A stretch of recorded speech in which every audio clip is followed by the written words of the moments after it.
ಇದು 3 step metal foldable stand. ಇದೇ ತರ 5 ಸ್ಟೆಪ್ಸ್ ಅಲ್ಲೂ ಅವೈಲೇಬಲ್ ಇದೆ. ಇದು ನೀವ್ ಅನ್ಕೊಂಡಿರೋ ತರ ನಾರ್ಮಲ್ ರೋಪ್ ಅಲ್ಲ, ಇದು plastic coated stainless steel wire rope. ಇದು 150 to 200 kgs ಬೇರ್ ಮಾಡೋ ಕೆಪಾಸಿಟಿ ಇದೆ.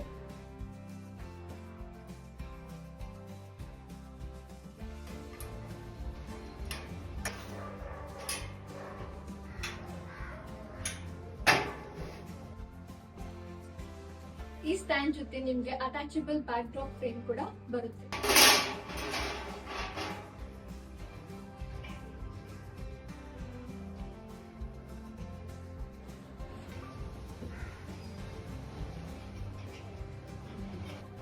ಬಾಳೆಕಂಬ ಸ್ಟ್ಯಾಂಡ್ ತಗೊಳ್ಳೋ ಅವಶ್ಯಕತೆ ಏನಿಲ್ಲ, ಇದರಲ್ಲಿ ನಿಮ್ಗೆ ಬಾಳೆಕಂಬ ಅಟ್ಯಾಚ್ ಮಾಡೋ ಫೆಸಿಲಿಟಿ ಇದೆ.